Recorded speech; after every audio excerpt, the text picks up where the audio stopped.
I think we just found our intro clip. Hello.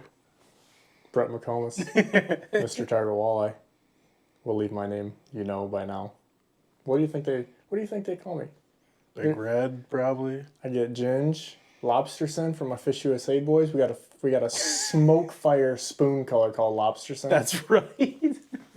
That's real life. The memes that have come from that are bad. Ghost, that was the one they used before I wrapped the boat because they never could find me. They called me Ghost. Those are just the ones that Mom could hear. Yeah. The rest of them usually start with a vowel or something. But at any rate, another podcast. This is a little different one. We're doing cucumbers. Mom, these are cucumbers. Yes, thank you. They're delicious and good for you. Mm-hmm. But it's nice. We don't do these enough in person. We've been trying to make an effort to do this, and a lot of our location ones seem to do better because it's not necessarily talking about a topic, but I want to talk through kind of what happened. And you're no stranger to fishing, but when you get put in a different situation, like the first time I went on a big ice fishing trip, and it's just like all these expectations, all these thoughts and things, yes. And then boom, here you are. But before we get there, oh yeah, that saved the day. Do you want to explain it before I make it up? Boy, I think I'd rather have you make it up. Long story short, we were creeping on a snowmobile trailer. Multiple snowmobile trailers decked out, the baddest rig I've ever seen. But to get back to him was this little Anne Frank passage. And I had to hold my breath to fit through there, and I am at my new personal best currently weight-wise, and I fit through, but my buttons didn't. We busted some seams, so I learned how to sew, and it's way more difficult than a Palomar knot. It's way harder than FG knot? That would be a breeze compared to whatever YouTube video I watched to try to sew a couple buttons on. I mean, I feel like it would be an asshole thing to say that I got through there and you didn't, but... No. But also, I don't... Yeah, the whole video thing, like that woman talking about the dolphin goes up. And I'm just like, but she got 4 million views and I don't. 4 million views using an oversized button, the same way that people do a fishing knot video with rope on an anchor or whatever. 4 million views. Like, why can't we crank out a couple of those with something? I don't know. Maybe we should do it on what color crankbait I use. People seem to want to hear about that. Yes. Any rate, so I'm going to set this up a little bit, and then I want you to just run. So you've been to Erie, but I would almost argue you haven't, because you haven't been with a local. Yeah. You were with a Minnesota guy. No offense. Minnesota. It's going to be a little different. And you said I'm going to quit putting words in your mouth, but you were here for 10 days, but you fished more yesterday with me than you did in 10 days. Without a doubt. Yeah, it was blowing 20, 30 every day, staying on the island, couldn't get off the island. I mean, you could surf coming into it, and I don't even think we fished 7 hours in 10 days. Oof. I mean, maybe we didn't even fish 4 hours. Ouch. Yeah, so... Party down. This is truly my introduction to Erie. Which we had a weather day today. Yes. In fairness. And, it seems like we always do these things, and I just kind of get lucky, and then we have a weather day, but we do other things. Because a lot of people don't realize when you put these together, they're like, so what do you do all the time? And it's like, just because I'm not in the guidebook doesn't mean we're not working. Or when we're shooting this podcast, like, there's a whole lot that it takes to get this put together, just like you in these videos. And it's just like sometimes I don't think people understand the process. You know what I mean? I could use blow days every week. I almost wish we had them back home because I got videos to edit, got stuff to go through, but I'm glad we got it. So in all seriousness, take us through, I'm going to call you a tourist fisherman, even though he's far from a tourist fisherman in general, but in Ohio you are, or have been so far. Mm-hmm. So like when a guy is in Minnesota and we're planning this, we've been trying to do this for like a long time. Yeah. And we finally just kind of just made it happen. I almost was like, here's some days, just book a flight, let's be done. Yeah. So what is the thought process before you get here? Like, I mean, what's going through your head? I feel like I've never fished before because I'm coming to a place doing something that I do not do at all. We never troll. One line in Minnesota. I mean, you can't figure anything out. What color, what depth, whatever, what profile, what. So we hardly ever troll. We hardly have a 1% of the amount of walleyes Lake Erie has. It's just, everything is just so different that you do that I literally felt like it was my first time fishing and I didn't know. And I was just learning every time that you turned into anywhere or anything anywhere. But yeah, so I didn't know what to expect, which made me kind of nervous, which was awesome because getting that nervous feeling fishing again. It's been a long time since I was reeling in a walleye and was nervous and had if you have a muskie following you on a figure eight or a lake trout shooting up on forward-facing sonar, chasing your bait as fast as you can reel it, those are times where I get adrenaline rushes fishing, and I literally had adrenaline rushes in the boat doing what we were doing because I feel like you forced a panic attack on yourself that ended in catastrophe. But that's not it is my fault, but it was also the heaviest walleye I've ever had on my life. So, yes, I got buck fever, walleye buck fever. But, and I said it to you in the boat because, believe it or not, folks, I was calming him down afterwards, and I didn't thrash him or anything, even though it would have been so much fun.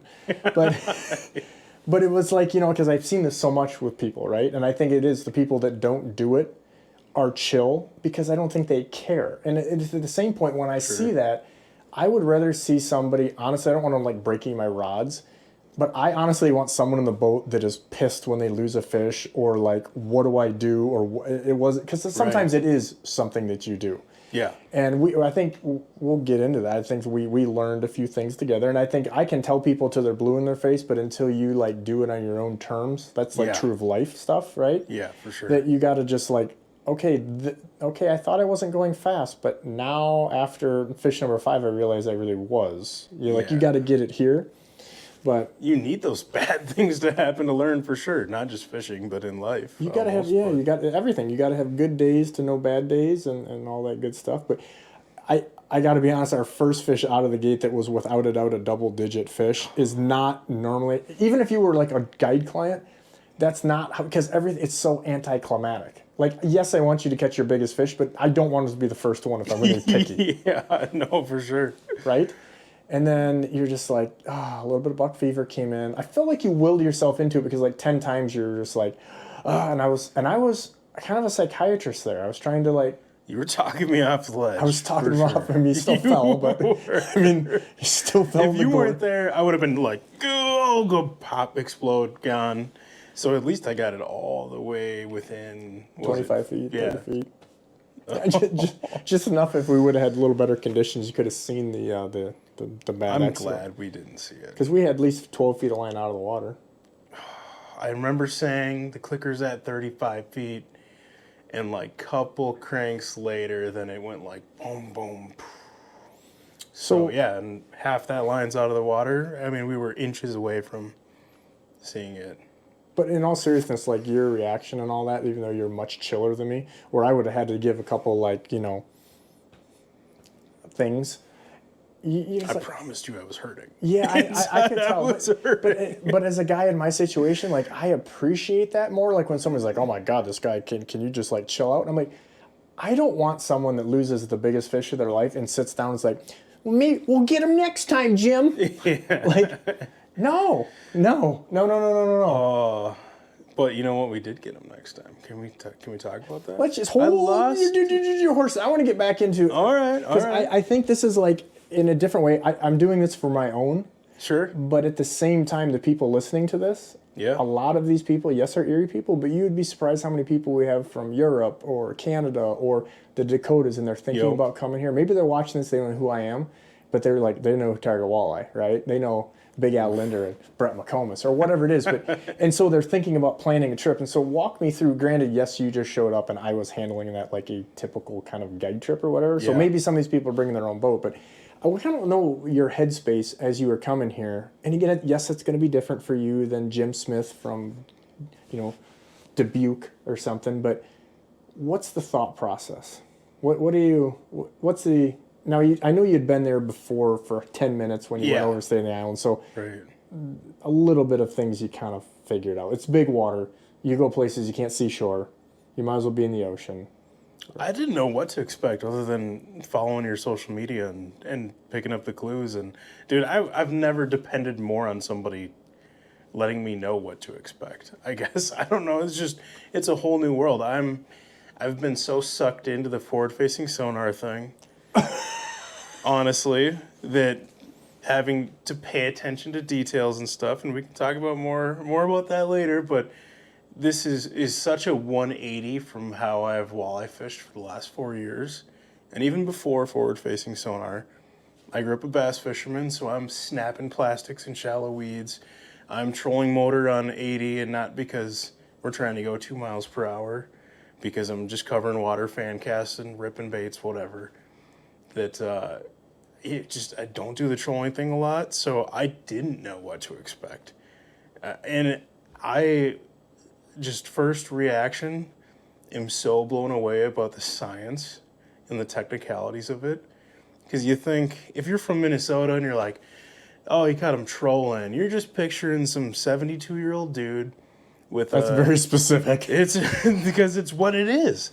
It's a 72-year-old dude in a 16-foot tiller drifting or trolling with his 9.9 or whatever with a leech and a little slip rig and just dragging a bait. I mean, hardly anybody even trolls crankbaits around home unless it's spring or fall and it's at night and it's just tight windows and whatever. But I don't know, it's just not we don't do any of the stuff you do here at home. My buddy Jersey Joe in a Field and Stream video said, and I can quote, what you do is a game of minutia, and I could take your equipment and go try to do it, the exact same stuff, but it would be different. And there's so many, just like if you're scoping using Mega Live or whatever, that changes so quickly that it's like, I always say it's like trying to teach someone how to drive. By the time you tell somebody to stop at the big red octagon, like they're already hitting another car, right? And it's kind of like that with any form of fishing, and you have to have a lot of experience in the little things. And we had the bite windows. Yeah, big time. I mean, and that's kind of like as my end of this. I'm sitting here watching you, and you're not that much younger than me, right? But yet you're in that. Yeah, you're doing the scoping thing back home, using the Mega Live and all that good stuff. But again, if I lived where you do, that's what I would be doing too, because it's like, do I want to use a big airless sprayer to paint these walls, or do I want to use a toothbrush, right? Yeah. And so I think that's the misunderstood thing is people, when they're like, well, you start determining what tool you're going to use and using a screwdriver when you need to be using a wrench. I would be way better at Mega Live if I lived in Minnesota. Which is so crazy to think about because it's such a target-rich environment. But then I had this epiphany of like, well, our baits are going past so at home. Millions. At home, I might see a walleye. And a quarter mile later, I might see a walleye. So I'm casting at it, and if it doesn't bite, it's like, okay, I might spend a little bit of time changing baits, changing sizes, changing action, to see if I can get it to bite before I move on. And I was just like, what, at one point there's 50 marks on 2D sonar. How wide is that? Like, what is that showing? Just right under the boat. There's 50 walleyes right there. There was a lot between our lines. If there's so many that are negative, neutral, or not walleyes, or whatever, and you were trying to cast it, like, I just can't fathom how that works. Like, so if you cast one and it doesn't react or doesn't bite, do you go through your motions like I do at home?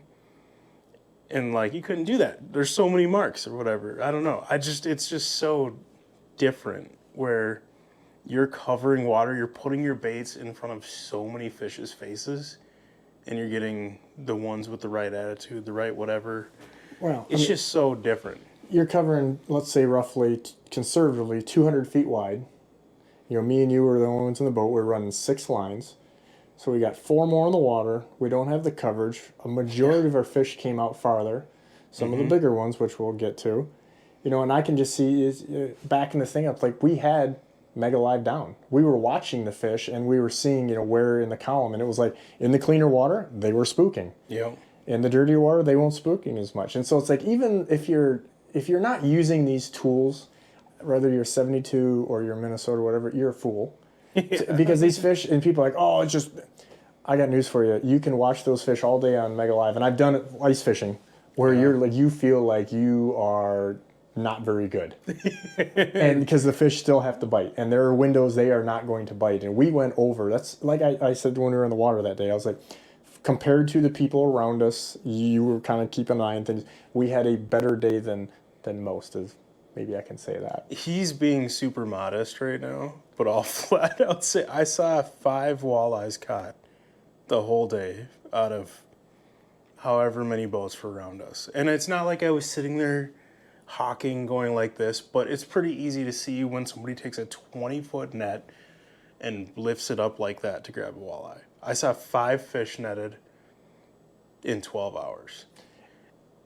And again, you know, we got a lot more than that. So he's being very humble, which is good. But well, and with that, so again, like talking to people, again, getting off topic a little bit, but that's what we love to do, is, you know, when we saw the boat spread off, like, I guess backing up, when I was kind of talking you through what I feel are success points, the water clarity is the thing. Yeah. If you come fish with me another 8 or 9 months, we can fish and never see another boat.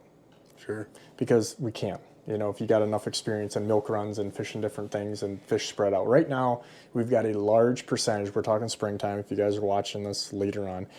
Springtime, spawn still in effect, unlike Leech Lake or something, again, I don't know, but a big, smaller lake, most of those fish go up and they spawn at the same time. So pre-spawn, spawn, and post-spawn are almost in unison. Here, Lake Erie is so big, it's almost like the big fish go in first. Again, this is fisheries guys, watch some of our biologist podcasts. This is me regurgitating. And the big fish go in first, and right now I can tell you that there's a school, I'm not going to say where, but a long way from us, the fish are gone. Biggins. I mean biggins. And we're talking miles long school.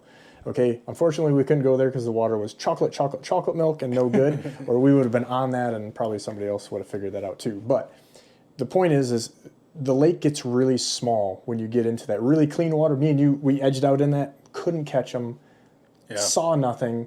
You get into that super dirty water, you get good at reading electronics, but you don't get good at catching fish. And so you look for that in-between color. And well, the problem is nowadays, between doing all this target walleye stuff and all our big water fishing YouTube channels, everybody knows this too. And so we had about 300 of our best friends that were all. But you know what I really pay attention to is I don't personally care what that guy and that guy and that guy's doing, but I'm not dumb that I pay attention to the scenario. And the thing that I pointed out to you, if you remember, I was like, there's a lot of boats, but nobody is tight. Yeah. Because these guys act like there's a wing dam and it's the last walleye in Lake Erie once somebody hooks up. And we had some, we'll get into this a little bit too, but we had some very unsportsmanlike characters out there.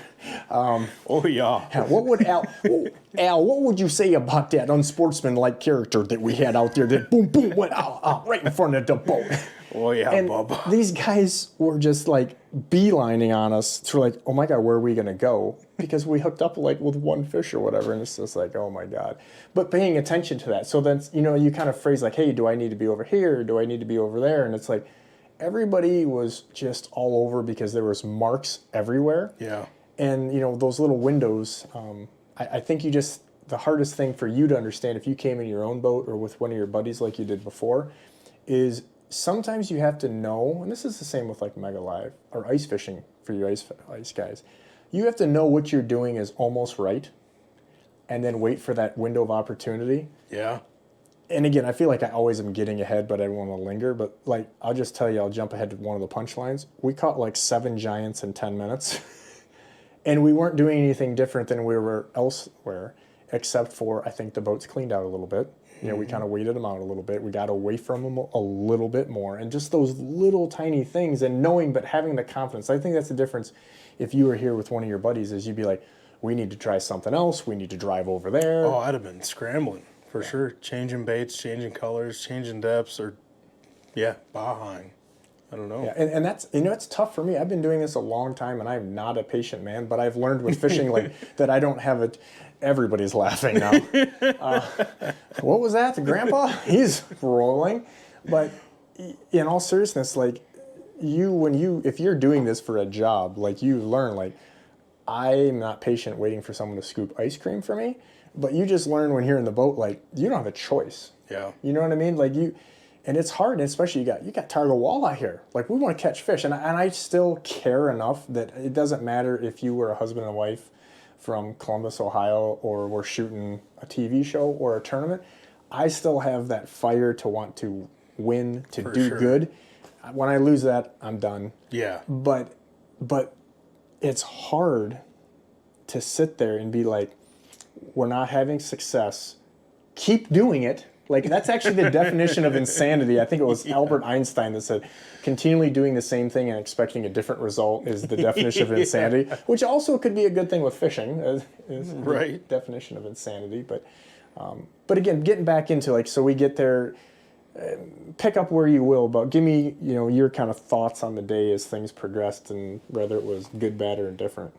Oh, just starting from the beginning. I mean, the ramp was buzzing. It was crazy.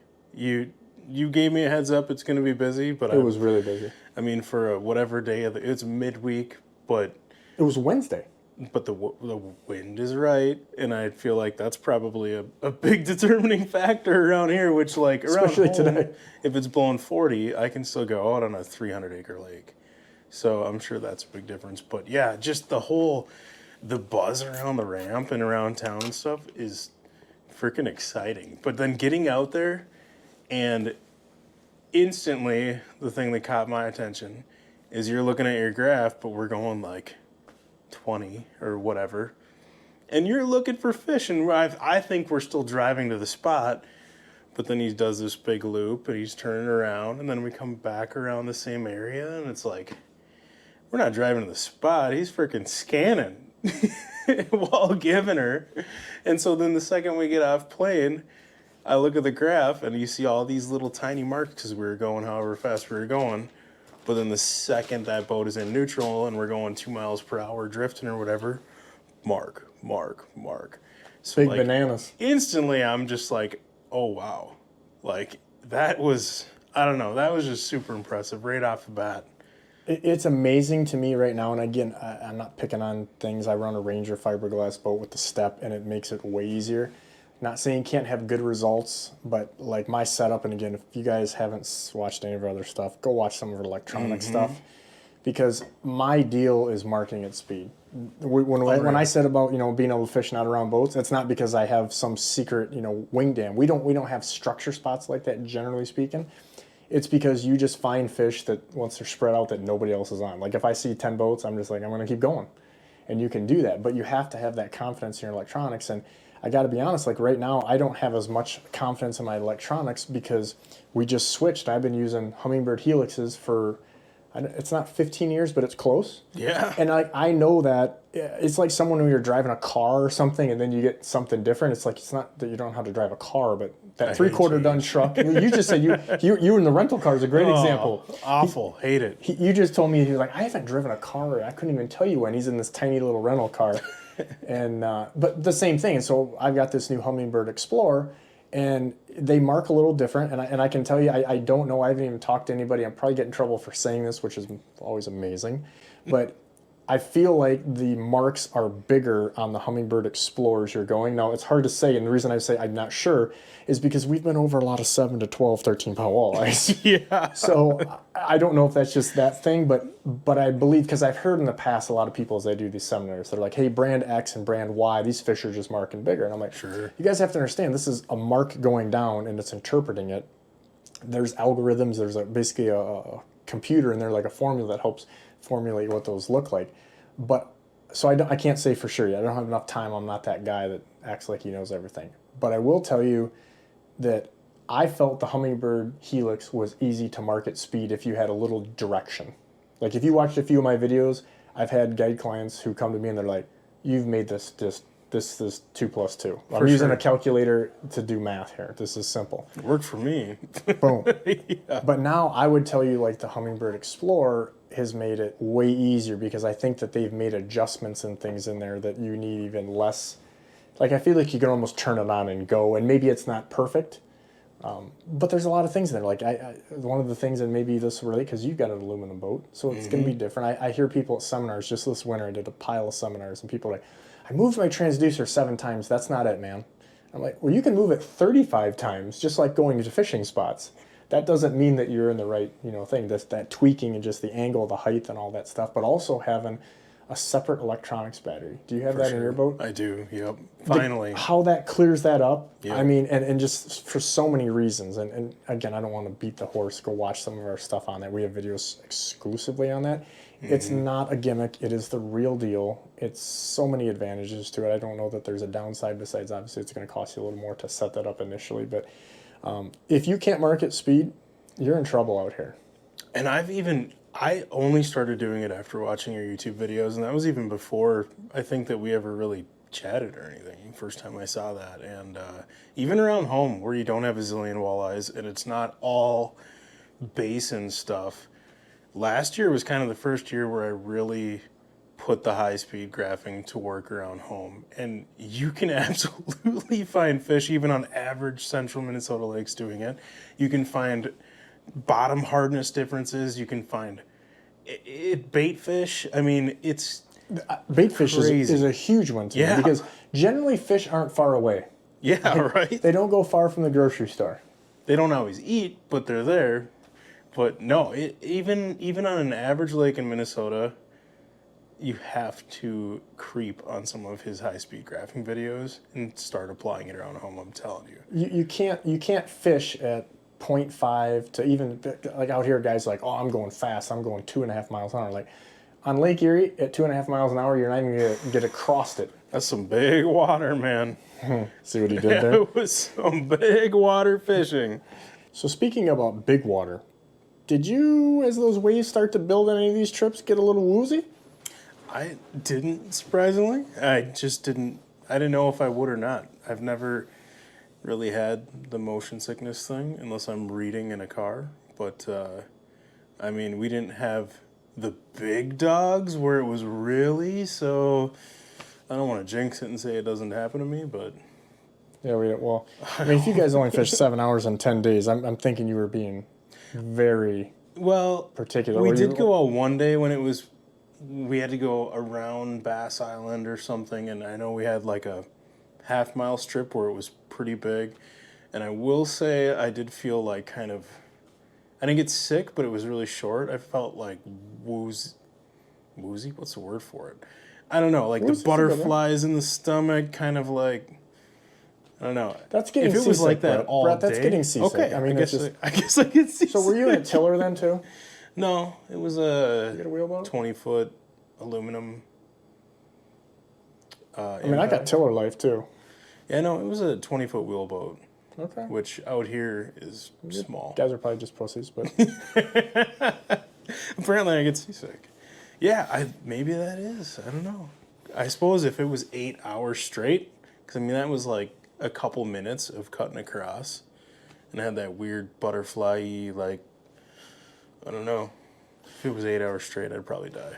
So let's get back to, because I mean this is more for I'm always intrigued because I think it's one of, like, if I go to your work or you go to your wife's work or something and you don't appreciate sometimes what you do, that other people see it, and you kind of started hinting at that, and I guess where I'm going with that is like I've got a bunch of different board setups. I carry like 4 sets of boards in my boat for different scenarios, and it's just like guys are like, why do you have 4 sets of boards? And I'm like, well, do you guys jig with one rod, right? Do you use the same rod for a 1 ounce jigging spoon that you do an 1/8 ounce jig? I hope not, and it's the same thing with boards, and I have different setups for lines and everything else. And so Brett asked me to show him how to do it, and I just tend to be excitable boy in the boat, hyper, I guess you could say, whatever. And I'm like, and I put it up, and he's like, could we do it for the people that don't have slow motion here?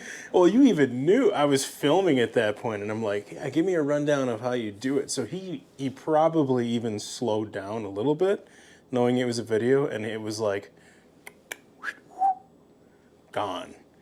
Like, what just happened? So with that said, I'm interested to hear your thoughts throughout the day, because again, I was just having this conversation with one of the guides that I work with, and everything is relative, right? And I don't know how to put this in perspective or analogy for anybody listening to this, but it doesn't matter. Everything is relative. And like one of the guys that runs trips for me, guide trips, is a really good fisherman, well accomplished, had a lot of tournament success and all that good stuff.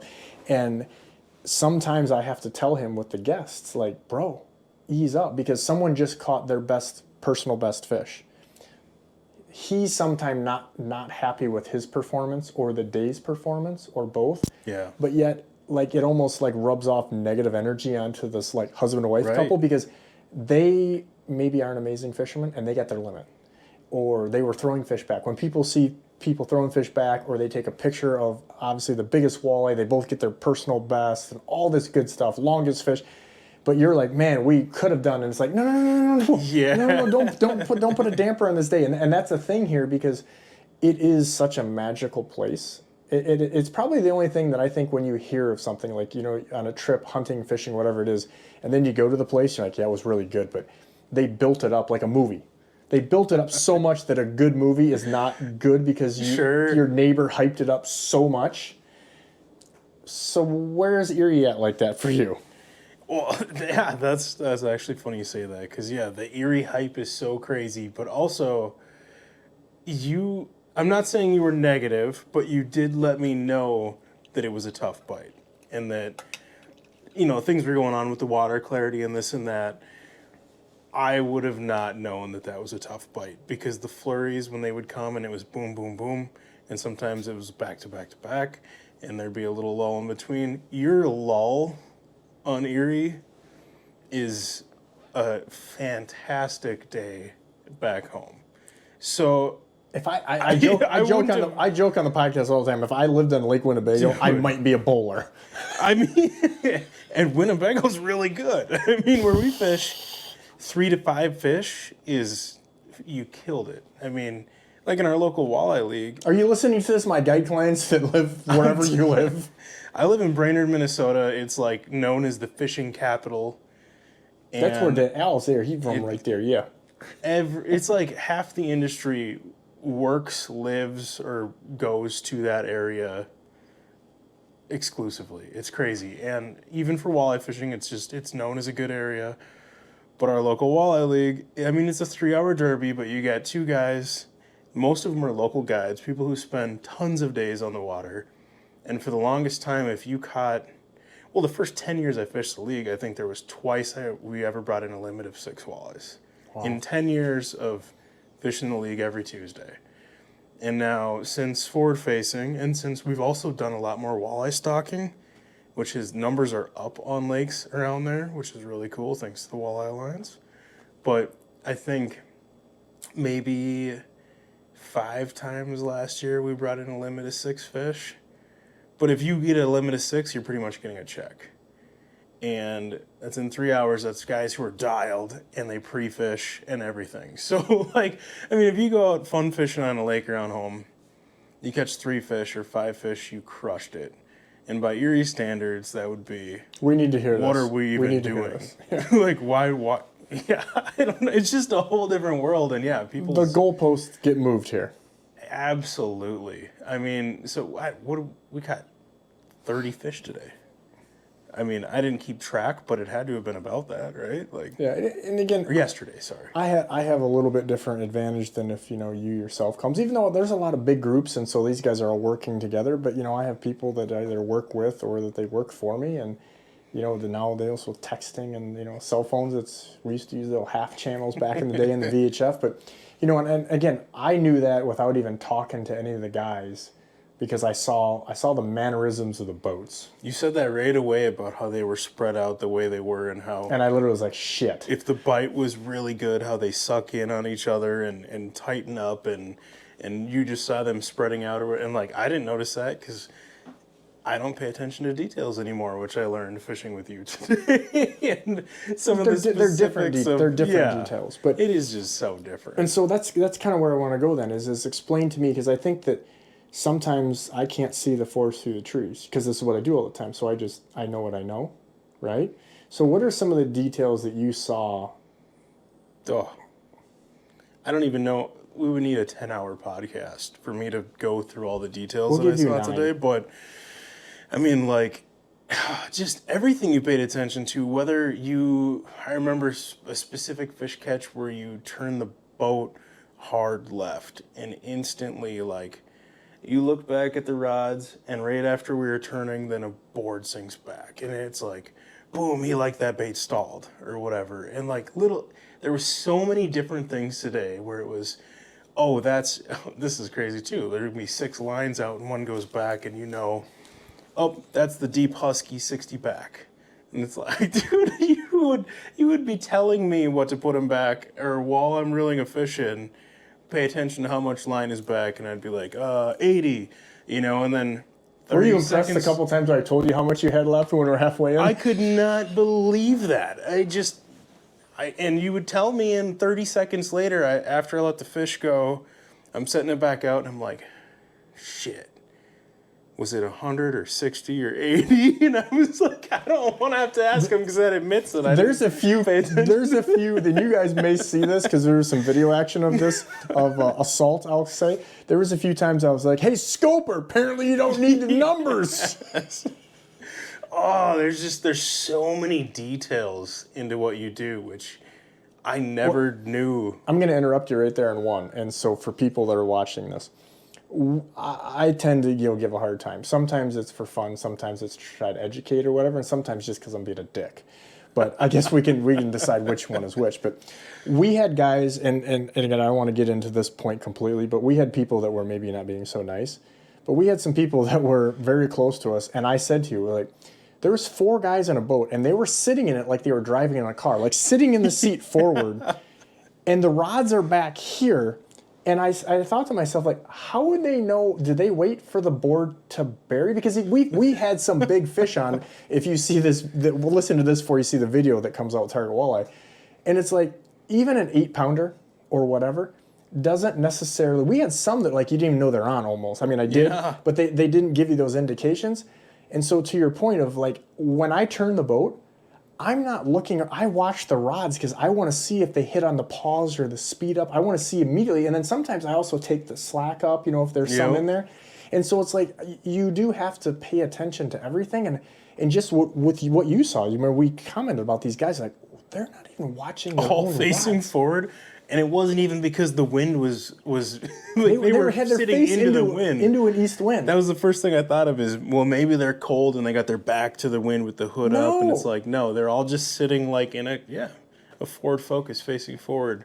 What do they have, an app, Bluetooth on their planer boards or something? And and again, I think some of those things, again, not picking on somebody per se directly, but yeah, because these are the people that go, what color husky jerk we're using? And it's like, dude, you're not even watching your rods. If one hit, because how many times, I think we had the color of water we were in early, I guess, digressing slightly.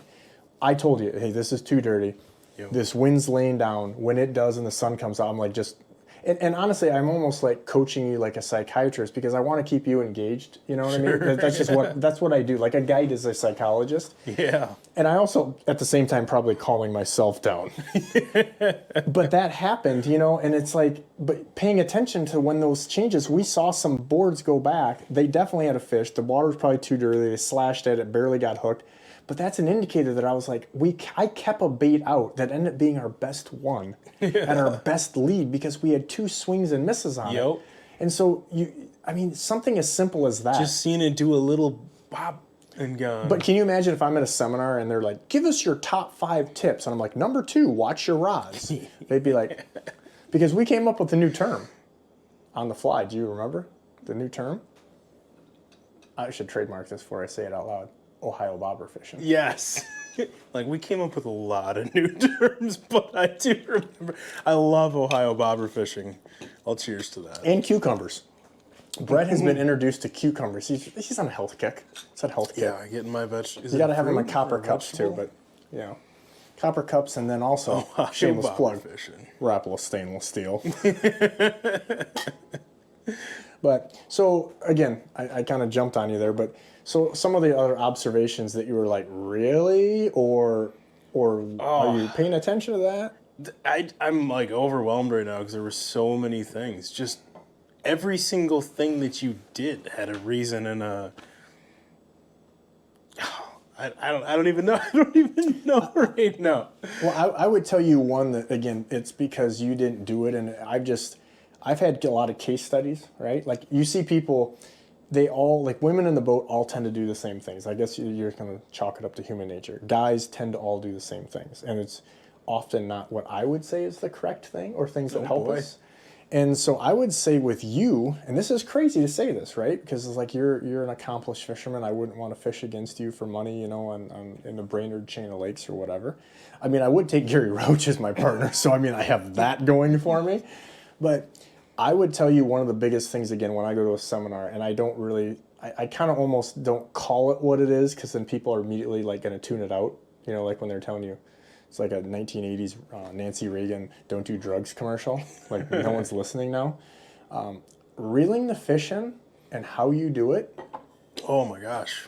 Because I mean, I gave you a few tips there. Yeah, I did everything wrong. I mean, the first thing I would have done is just start cranking it in or whatever. But yeah, see, that's where I was like, I literally couldn't come up with something because there's so many things. So specifically talking about that, for one, I'm reeling way too fast. I always had a tendency of pulling the rod against the fish, which my whole life, if a fish is going that way, I'm pulling against him this way and trying to get him turned this way. Versus Ross keeping the rod tip in line with where the fish is and not pulling against it. I mean, there's just so many things. And when you're going to get the flag off, walking back so that you can actually get to the tip for the planer board. I mean, yeah. And then after you get that off, walking towards the very back of the boat and netting those fish out. That goes against everything that I've thought of. Like, I would have been backing up so that you could get close with it versus reaching out, and your whole, I mean, you were 100% on netting. You never messed one up. And where you're netting them is so far out that I would be scared to take a jab at one that far out. I would want them right down underneath, and it just, everything those extra 10 or 15 seconds that you would have taken, the chance of that fish, the percentage of those fish coming off, that's the bewitching moment, and I don't even let them get to that point.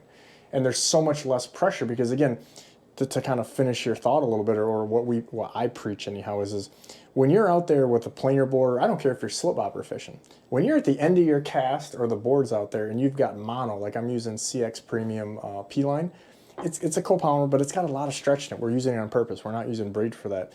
And I've got a big rubber band out there, so I've got a little more room for air. Once we get into a point of you've got 10 feet of line out or whatever, your rubber band is so much smaller that when you mess up or the fish gets grumpy, it's not good. And there was even a few times where I kind of saw you had that rod loaded a bunch. Do you remember? Yep. And I was like, bro, he's about to. And so right then you're like, oh yeah. Well, and I was going through some footage today and looking at the couple times that I messed up, and it was the only couple times where I wasn't. Well, the first one was early, and you hadn't taught me a couple of those things yet because it was literally first fish of the day. And so I'm just doing my own thing or whatever, you know, and that fish came off. You look like Orlando Wilson meets Bill Dance. Yeah, I was going to say the Bill Dance where the rod bends so far up that it almost goes backwards. You know what I'm talking about? Dude, yeah, 100%. Where he just sets it and unloads the rod that you loaded it so hard. Well, yeah. I might have done that in the moment where I lost that big one. It definitely was good. A little bit too... And the angle was not how you follow the fish. I was going cockeyed, trying to pull it to the side. There's just so many things that I learned. It's just about the keeping tension on the fish with the least amount of pressure. Yep. Because so many times you look, even during our day, those fish, the hooks were falling out of the net. Or they're barely hooked in the lip. And it's like, if you start ripping that, like, something's got to give. And if it's not that little soft spot out there, it's not good. Or if they're in that bony part and it's not good. At least half of our fish came off in the net. Or one hook. Not hooked well. Not hooked. I mean, in dirtier water and colder water, I'm assuming, too. I mean, maybe not as active. But I think they just the dirty water, like, yeah. I feel like that was a day where you had to get the lure very close to them. Yeah. We had one of my buddies out that was using Mega Live out there, and he was like, he almost literally was like hitting him on the head, and they were like, excuse me? What is that? And that's why, and again, getting into specifics, because people always love hearing about the technique stuff, is a bait like the gold miner, that I helped design with Rapala. I was like adamant that we put louder rattles in it. And I'm not going to throw anybody under the bus, but they're like how loud? And almost some of the guys, they were like, well, we don't do that in stick baits. And I'm like, you guys have a lure called the Rip and Wrap. It really is, seems to catch a lot of fish. Could we do that, but with a big diving lip? Yes. And get it to go 30 feet unassisted and have the same... naughty. That thing... Well, also naughty. You had a really... I didn't even know it was a gold miner because it was a color I'd never seen. And it was out 3 seconds. And it had like the crazy foil side, or what is that called? So fun story on that is I had a bunch of straight chrome baits, and in the development of that gold miner, we had about 6 or 7 different adjustments. Okay, I mean totally changing all the things that I'm probably not specifically supposed to say, but let's just say balance points. Those are the best things to talk about. Really minutia with the bait, and it was crazy. And so what Rapala does is they actually have a numbering system on the bills, and a lot of those baits that we were even using just yesterday, those were original prototypes. Sure. But we learned that, ironically, number one, out of the 7 that we had, ended up being the best. And that one you had was a custom color one that we had one of my buddies here paint up, because we were trying to just get it really basic in the colors, and we were trying to work through the type of lure, not the colors. So we just had some kind of go-to basic things, and that one was pretty good. Yeah, I'd say. All right, so moving on. You were with me for how many hours in the boat? We talked about a whole lot of nothing because you're going to have downtime doing this realistically, which I felt guilty because as a scoper, I know you were probably just needing to stare at something. But what was something else that you were like, oh, kind of surprising to me? One thing that kind of caught me off guard is how if you catch a fish, boats go like this. Oh, yeah. And come right at you. And I mean, like no right fear, at you. no fear of tangling. What about that? There was one big old rig that, speaking of no fear of tangling, Mr. Asshole. Holy smokes. I mean, there was a couple of them, but the one who came from behind. There's a special place in the graveyard for that jackass. I will say, Ross is pretty fiery on the exterior and interior. But he did pretty dang good at keeping his cool, because I will literally say you were in the right every time. Like, there's times where you would have the right of way, and you would do a 90-degree turn to avoid this person's boards, and then another 90 to try to go around. But that one big rig where they were over, or we were trolling 1.4 or something, and they were trying to overtake us. That guy's just a known asshole. Okay. and there was many people, but he's gonna end up get his comeuppance from somebody. You know, I believe it. It's a tough guy runs into a real tough guy one day. Type of thing. I believe it. I'd love to see it. That was unbelievable. But the guy where we had the right of way, and I was like, listen, and then I don't want to mess. Like they always say, I don't want to be dead right. And I turned, like you said, I did 90. Then he starts coming at me more, and I was like, and I said to him, and we're so close. I mean, you have to understand, we're so close that I'm literally talking at this voice, and I'm like, hey man, can you help me out a little bit? And the guy was like, I'm trying, and he just sat there and didn't move. And I'm like, I mean, you're a piece of shit. There was a lot of those. To be fair, there was some that you could tell just literally didn't know. Well, and what did I tell you at the last one? Yeah. You were like, in that. Truthfully, that one was probably more ridiculous because this guy was inside of our boards 20 feet from my boat. I could have literally spit in his boat, and he's just sitting there, and we're all looking at each other awkwardly, and I'm like, what is he going to do? And he just sat there.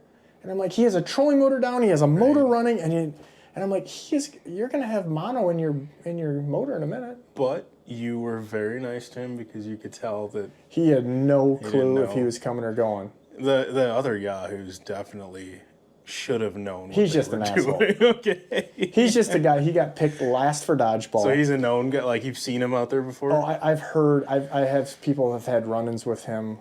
I've had to talk to him one time. Next time is not going to be nice, but there was too many witnesses, too many cell phones out there for that day. But there are people that the karma's gonna catch up with them. I can't imagine any of the other boats around liking him, because even after we were a mile and a half away, you could still hear him. He probably is mad because he really kind of sucks at fishing and he's not as good as he thinks. I think that's probably a lot of it. I never saw them catch one. Yeah, he's not very good. They didn't get their limit, I know that, and we had our limit, your limit, cameraman's limit. The person that wasn't even there, we had their limit. So, I mean, if I sucked at fishing like that, I would probably tell him maybe you should look at something else like bowling or something. I don't know, maybe with bumpers. I'd be crabby too. Yeah, if I sucked that bad, I'd definitely maybe take up stitching. You guys saw Brett trying to put a button on. He's probably not going to take up sewing, but It didn't work very well. Ooh. But yeah, the boat's coming in, and not always the ass hats that are doing the ridiculous stuff, but even just you net a fish, even if you're super discreet about it, you can just see the direction of their paths all slightly change. Even if it's There was they're more trying than to be slightly discreet that about- day. Yeah. Even the respectful people was slightly. That what I thought was so interesting about that is there's like nothing. Well, maybe there is something specific to hold them there. I was gonna say it's kind of, there's like, what's the difference between here and 100 or 200 feet that way? It's not like you're fishing a little weed point or whatever. But I guess that kind of area you mentioned, like the water clarity, I wouldn't have even noticed that, you know. And then when you mention it, it's like, oh yeah, it is clear. And then you look up in the horizon, and it's like you can see a literal line. just that clarity or looking at satellite images tells me maybe not where I'm going, but I know where I'm not going. Sure. And I would tell you another, thing that I think when I bring it up, you're probably going to agree is the spooking factor. I don't even know if you noticed this little one, but all of our beginning fish we're running 6 lines. So what I'm going to call outside, middle, and inside. And again, I wasn't trying to run a giant spread because I try to be legit courteous because we knew we were going to have boat traffic. So if you try to run a spread that's just like hundreds of feet, it's like, dude, you got guys bobbing and weaving. You're asking for trouble.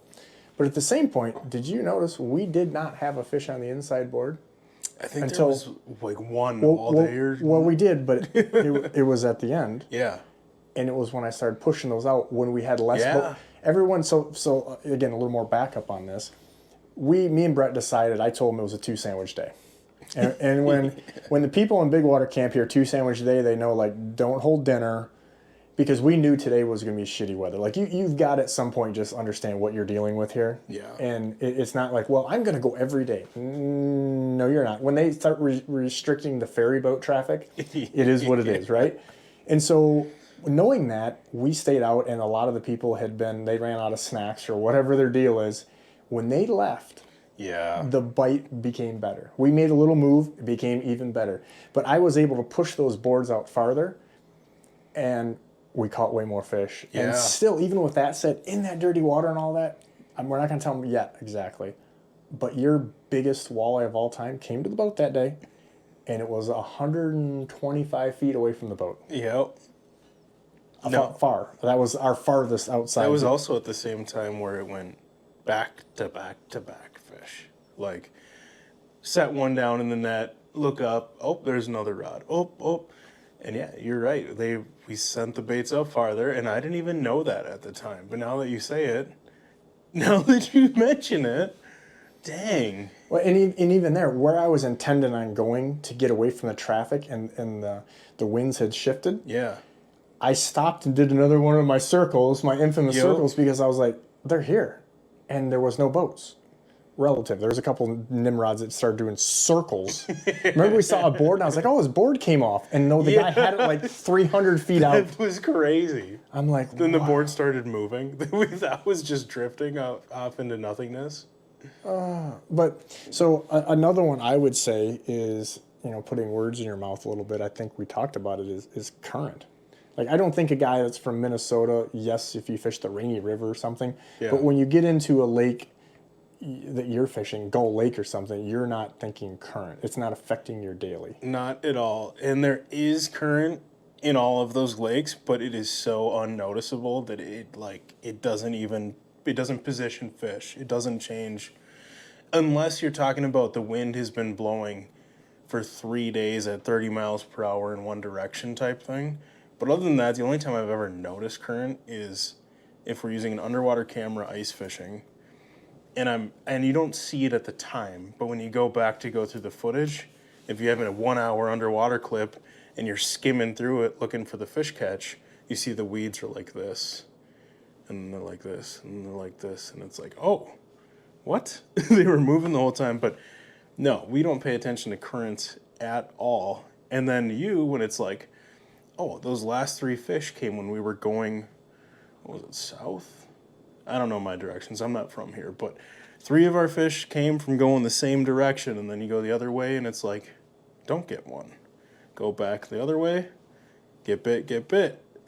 Like, that's something that I would have never thought to think of at all. I mean, we just don't pay attention to that. We don't have that. I mean, the moral of the story is if you're new to this, or even if you're doing it not having the success you think you should or want to, or watching somebody else have, is pay attention, because little things are big things. And that's, I mean, there's 100 of them, and in one podcast you can't definitely get through all of them. But I think like little things to me, like organization is huge.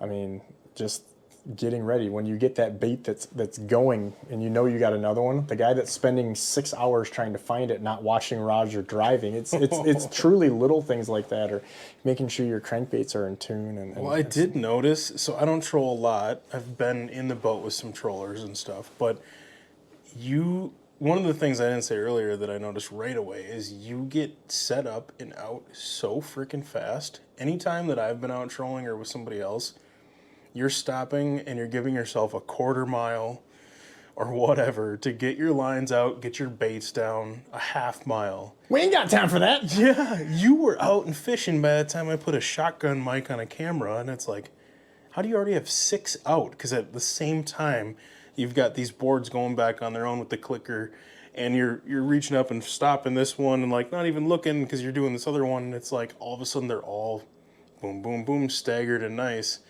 But when I'm trying to go out and troll, even if it's with 2 lines or whatever, like I need a half-mile run for me to get my line, get my speed dialed in, get my baits back, know that they're at depth. And by that time, I look at the Lake Master and I'm like, crap, there's 100 feet left to this run I wanted to do, So that was something that it's like, I mean, obviously you do it every day and it shows because you have everything exactly where you know where it's at, what you need, the order to do stuff. But that was one thing that really impressed me. Not to make your head bigger, but right.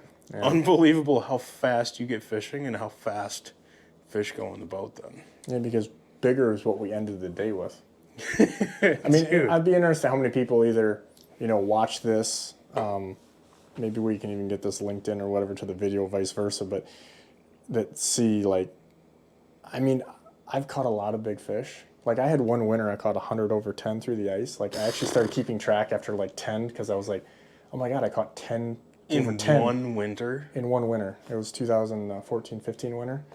And because I never keep track of anything, but it was literally, I was like, I knew at the time this was a once-in-a-lifetime type of situation. Yeah, this was even here, you knew that special. Because just so you guys know, a lot of 10-pounders, when they get on scales around here, are about 7.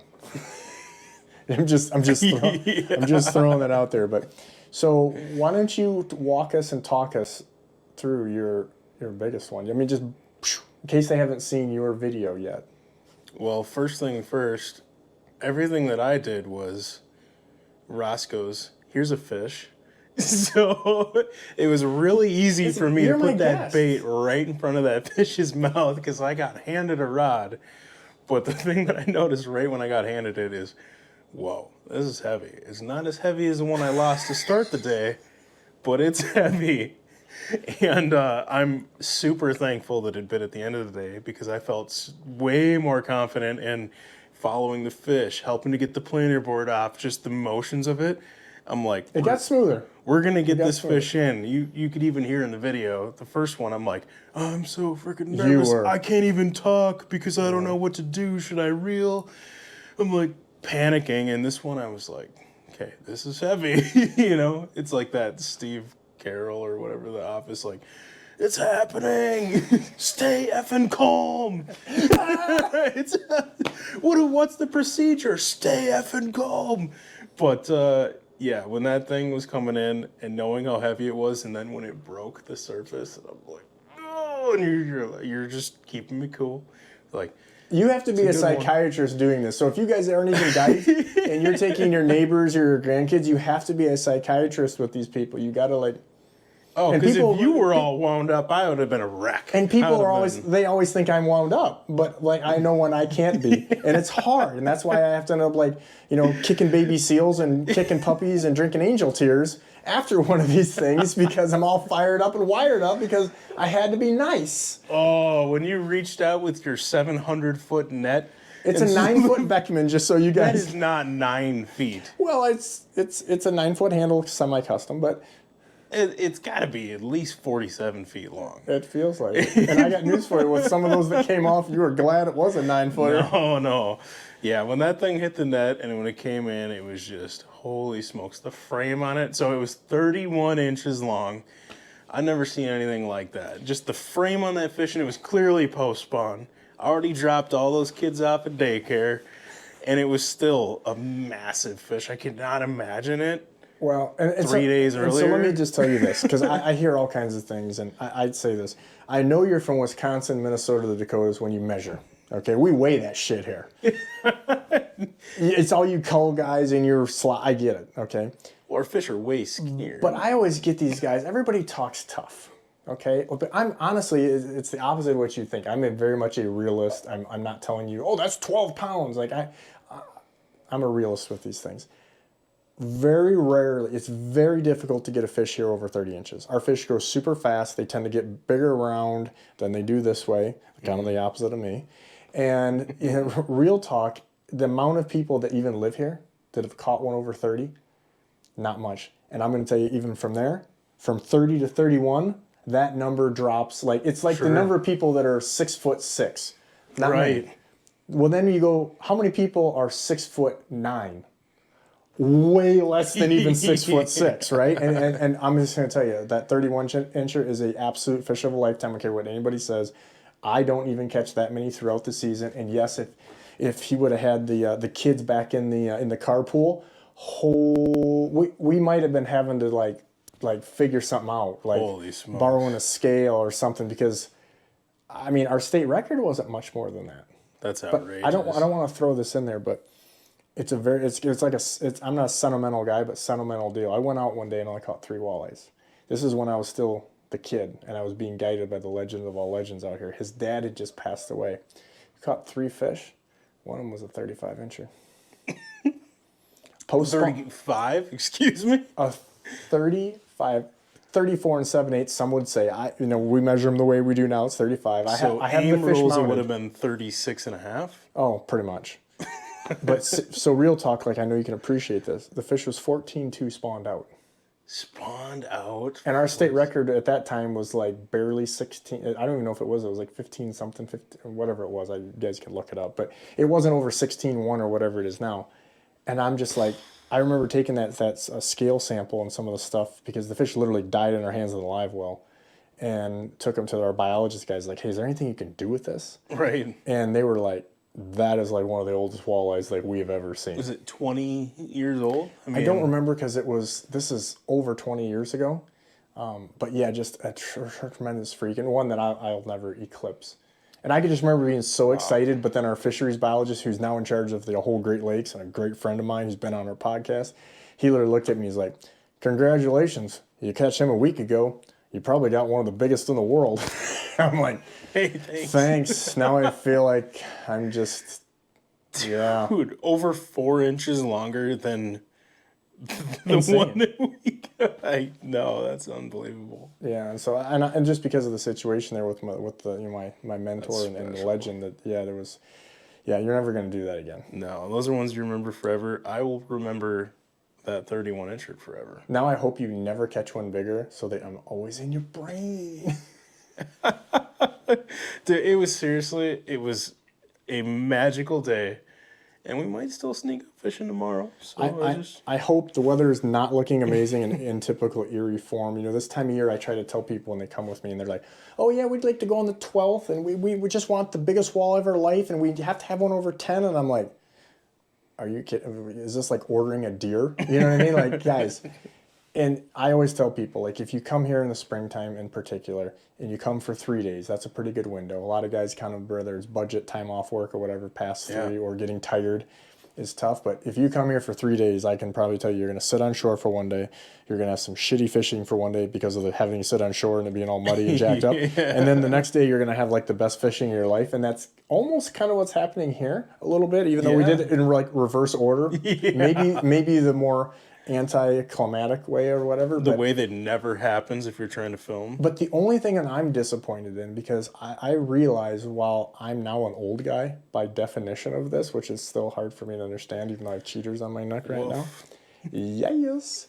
And I'm hoping this still can happen. My fingers are crossed for tomorrow, but I was really hoping. I literally, do you know this? I put graphs on my bow. Yeah. I switched trolling motors. I have a pile of NRXs spooled up. I even switched the handles for you. Then find out you're also like me and use the right side, which is the right side for spinning reels, because I wanted to see you're so good at using the Mega Live, using whatever you want to call it, the forward-facing sonar, to apply it out here and to learn something. Because, I mean, the minute, I don't care who you are, you think you know everything, you're a dummy. And to just see, if nothing else, a different way of it being done. And I'm hoping we can still do that. I had the boat loaded. I had a bunch of my Lakewood billfolds loaded with Z-Mans. I got a bunch of those tungsten jig heads y'all can't get because I still got the samples. That's an advantage of being a field tester. Although I have really beat up that supply because... those red line hooks are naughty. I hope we can, but if not, I'm just gonna have to visit again because I know that they will eat that tungsten jig with the little jerk shads on the back, bopping right in front of their face. I've done it. I don't know. I've done it. I've had success, but again, when you're here and it's like the target-rich environment, I feel like you would help me dial that in much better. Well, we had Mega Live 2 down all day. We were just watching, and by the way, I didn't mention this earlier, but when you were talking about them not going on the inside boards at first, there was so many times you would see fish shooting Mega Live 2 straight ahead of the boat, and they're 10 feet down, 12 feet down, up high in the column, and they're 90 feet ahead, 70 feet ahead, 30, and then we go over them. It's like a reverse escalator. You look out the back, and it's like, oh, the highest mark I see is at 20. So clearly those fish either sucked down or pushed off to the sides. But anyway, I don't need to blab about that, but when I was creeping around through Mega Live, there was times where there was 50 marks on the screen in a 100-foot area, but you could see that some of them were like 3 times thicker and bigger than the other ones. Thicker than a Snicker? And that's what I want to do. I want to give that a shot and pick out the biggest ones. Multiple times I heard you say, "Oh my God, that's one fish." Yeah, they're big when it looks like 2 because their tail is over 20 inches long and it's graphing like a second fish, but it's just it swimming. And so I know we didn't get to use it from a typical scoping. I was using it more as a learning tool, right? And trying to just educate myself more. But I mean, it absolutely helped me catch more fish, even doing what we were doing. But I know you've used other brands. The first version of Mega Live wasn't as up to par with other Humminbird products I've used in the past. Mm-hmm. That's me being somewhat political there. Version 2, what do you think?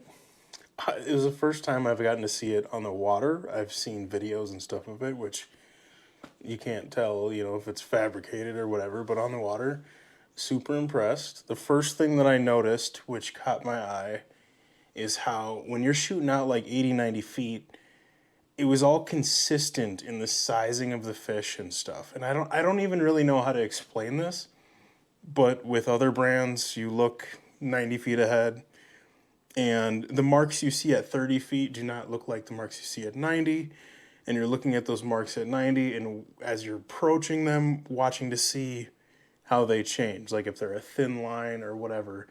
I don't know how to explain it. If you've seen it on the water or been on the water with it, you'll know what I mean. But the scale, all the way across that whole range, is super consistent, which is really interesting because I've never seen that. And I cannot wait to try one. I got to wait until the middle of May before I can I've got one. I got to rig it up on my boat, but I've got to wait and sit around unless I want to go out and catch a bluegill. I can't fish walleyes until the middle of May, and that's crazy. That's one reason I wanted to come visit you. I mean, I want to just hang out with you and eat a big steak too. But I mean, I don't want to make you feel guilty. I did catch you your biggest fish. And you literally ate my last 1-inch thick ribeye, Amish, grass-fed that I can't get anymore because these guys are out of the meat business. I owe you something big. I don't know. That was the best steak ever. Oh, biggest walleye of my life. Well, and I lost a bigger one, which is Makes you think. outrageous. Yeah, what was it, a 31, but it was that big around instead of being post-spawn? It doesn't matter. It was a magical time. Caught so many big fish, and then the biggest fish that made the big fish not look like big fish, that's crazy to me. Because there was 28s. There was, I don't even know. Well, for anybody So that, spoiled, that man. watches, either one of our social medias, and we got the little grip and grin, we let all those fish go. Mm-hmm. But that wasn't even the 31 that wasn't even in there. No. Spoiled. Between the fishing, the food, the BSing, snooping around in the shop, the snowmobile trailers, dude, everything. I got a feeling you guys are going to see a few more pieces of content from this little shindig we just did for you. You're just walking content. I mean, if you've ever seen this guy's shop, his personality, I mean, you've seen that when I say walking content, but it translates over to the way that he does everything, and it's impressive. It's a little bit outrageous, sort of like this guy, but it's impressive. I appreciate your time here. I mean, I did catch your biggest walleye, so I don't have to thank you too much for being on the podcast. And the steak. The steak alone, even if we caught like 12 inchers. But I'm glad you could finally make it down in all seriousness, because we've been trying to do this for a while, and I'm glad we did have the weather day. But I think all of this is, the reason we're kind of saying this out loud is hopefully people kind of understand is, if you're going to come on a trip like this, you got to give yourself a little bit of time. Oh, yeah. And don't shortchange yourself, because whether you're doing your own thing, you're hiring a guide, hiring me, whatever it is, in order to get the experience. Because this is like a hunting trip this time of year. This is not like I'm going to go on bluegill fishing for the day or whatever. Like, you wouldn't sit in a deer stand for one day for the whole season and expect to, I like deer hunting. And I expect results. So, Well, as someone from Minnesota who I spend 100 whatever plus days on the water a year, I'm every day, basically, whether it's for 3 hours or 12, and I feel like I'm very well versed in fishing. After spending the day in the boat with you, man, I'd have been lost out there today. It would have been like, oh yeah, like everybody else to talk to, like, oh, didn't catch one, or caught 3, or caught 2, or stumbled into 4, and it's like, to see you do what you do and kick out 30 fish on a tough bite. I mean, I'm plugging him on his own channel right now.